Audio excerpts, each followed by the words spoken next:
Hi guys, Chris here with a quick comparison. Hopefully I'll try to make it as quick as possible between the Cube iWork10 Ultimate and the Chuwi Hi10. They're very similar tablets. They're both powered by the same chipset, which is an Atom X5 Z8300.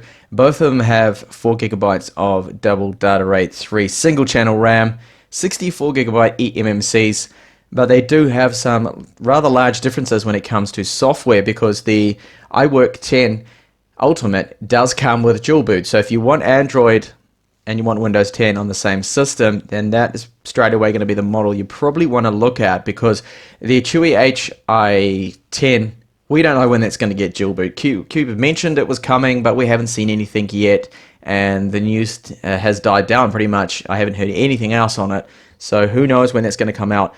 Now, the build of both of them is very similar. Well, when I mean similar is their design. They both have transformer style keyboard docks. They give you about 120-degree angle, so they only go back so far, and that is it. So if you've seen the Asus Transformer Book T100 series, it's very, very similar setup. They are pretty much copying, or you could say cloning, that original design that came from Asus. Now there is quite a difference in terms of build quality.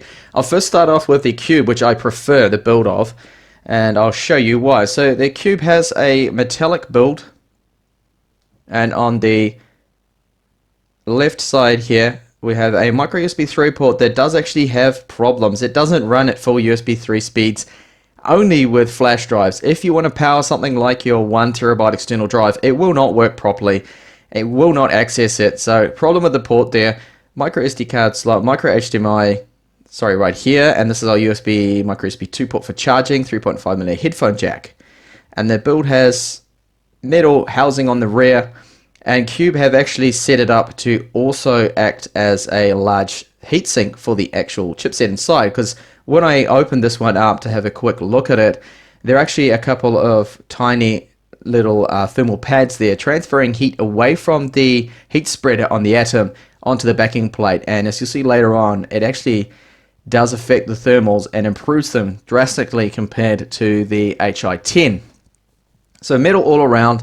It has this matte paint job that is the Cube paint job that I call it. It's what they tend to use on all of their tablets now. We've seen it on the iWork11 stylus, on the i7 stylus, and I do actually like it. It's quite nice. We have 2 right firing speakers, so we have no stereo separation really, because we have both of the speakers on the right side, and they do sound quite bad.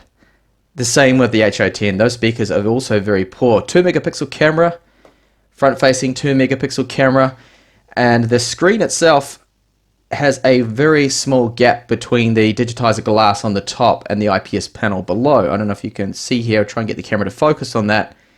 It's a very small gap, and actually about half the size of the Hi10's gap.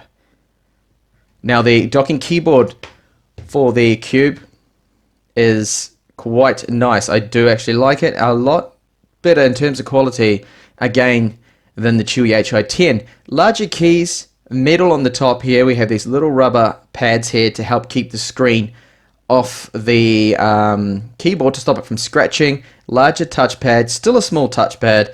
I find it's better to type on, and being a 10.1-inch keyboard, it is quite cramped. Do have status LEDs and metal on the top. This is metal here. The back has a rubberized textured plastic paint job on the back, but it's definitely plastic.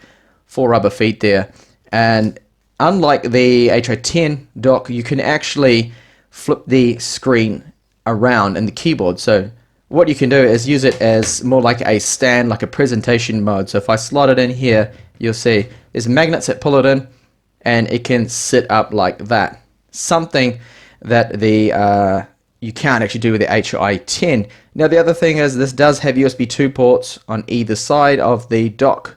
They will power a 1TB hard drive, unlike this problematic USB 3 port. So moving on now to the Hi10. The Hi10 has a screen that is exactly the same, so it's 1920 by 1200. a very similar brightness compared to the iWork10 here, and I'll quickly show you. So the dock is a release and latch style one, so we need to push the latch back, which is sometimes hard to actually do. It's a little stiff. There we go. And you can then slot it out. So it's secured in place, maybe a little bit better and stronger than the actual iWork10 Ultimate there. And it's a plastic kind of build, but it does have something that, for me at least personally, is very handy to have, and that is full-sized USB ports on there. Now this USB 3 port will in fact power a 1TB hard drive without any problems whatsoever, which is really good. There's our micro SD card slot, micro USB 2 for power, micro HDMI out, and the 3.5mm headphone jack. So the build itself, all plastic. The back of it, plastic. And it tends to pick up a lot of fingerprints and smudges there, as you can see. It has a textured coating finish to it. And we do have both of the speakers again on the right hand side. And again, they sound pretty crappy, to be honest. They're not very good on both of them. Don't like them, the speakers. So if you're in a loud environment, you want to use this somewhere where there's noise, you can pretty much forget about using the speakers. You're going to have to use headphones because they are really not that good. It does feel a little lighter because it's using plastic, not the metal. And I'll show you the way that docks in. So you can't flip the screen around unlike the Cube. So you try to put it in that way, it's not going to work. So you have to put it in this way. And it will clip in. And you can hear a click. And that means, well, it's latched in there securely. And it's not going to go anywhere if I pick it up and move it around. It's not going anywhere. Now the keyboard itself, slightly different keys. They do have a little bit more travel than the Cube's keyboard. They are slightly raised up higher there. And the trackpad is smaller. And overall typing on this is okay, but it's just like the Cube, that it's a 10.1 inch keyboard, so you need some time to adjust to the smaller size. It took me a little while coming from a 12-inch type cover from my Surface Pro 4 to this, but after I got the hang of it, yeah, typing was fine. It's fine on both of them, but I definitely prefer the keyboard and the Cube. And that the build around here, I'll just quickly show you. So we do have little tiny rubber pads there just to keep the screen off the keyboard again. And we do have a rubberized matte finish that I don't know how that's going to hold up in the long term when it comes to smudges and scratches and things. A couple of stainless LEDs. And overall it's okay, but one thing that's annoying here is we can't disable the trackpad. We can on the Cube, there's a button for that, but I can't find it. It's actually not on this keyboard. No way to disable it, which is rather annoying. And we do have the rubber feet on the bottom of it there. Now, when it comes to benchmarks on both of these, I will just show you that they are very similar. I'll quickly show you, I had Geekbench 3. It should be here. So very similar on both. And really, they're kind of the same in terms of performance. Both have brand name eMMC drives in them. And thermals are a lot better on the Cube too, because of what I mentioned before. They've used the metal housing as like an extra heatsink, you could say. So if I check on the maximum temperatures here, got up to 75 degrees, whereas the Chuwi, getting confused. The Chuwi's temperatures, if I can find it, they got up to 85 degrees. Yeah, hopefully you can see there. 85, so quite hot. Got a lot warmer. Now, 3D Mark results were similar as well. They are similar on both of them. I'll just bring up the two screens here. So we have Ice Storm Extreme there. That's PC Mark 7. Cloudgate. Actually, you could say they're a little bit higher probably on the Chuwi Hi10, because Ice Storm, look, there is about 1,000, just over 1,000 point difference there between both of them. Now battery life is similar, you get around 5.5, 6 hours of web use on both of them.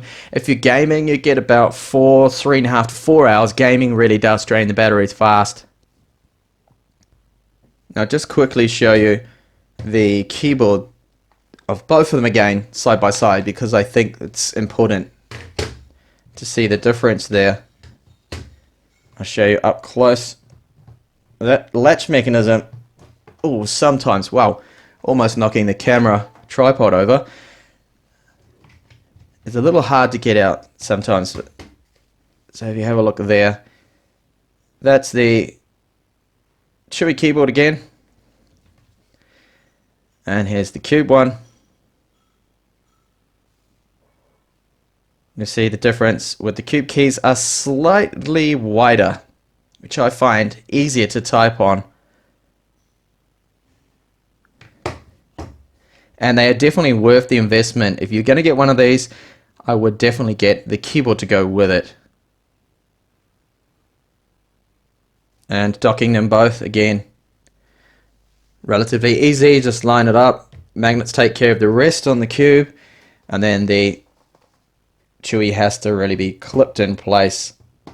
A little harder maybe to dock because it doesn't line up as easy. Alright, so all in all, my pick, definitely at the moment, it really depends. If you need dual boot, then you're going to get obviously the Cube, and if you want full-sized USB ports and a working USB 3 port on the actual tablet, you go for the Chuwi. And I would personally, I think I would go for the Cube, even though the USB 3 port is a bit of an issue for me. I still have the USB 2 ports on the dock that can access my external hard drive, and I like the fact that it has dual boot, and it also has a much better build, and just gets points for that for me, with the thermals as well being a hell of a lot better than the Chuwi Hi10. So hopefully that made things a little easier for you if you are a little confused in choosing between which model to get out of these 10.1 inch 2-in-1s. Thanks for watching this video. Hopefully see you back in the channel with more up and coming videos coming soon. Bye for now.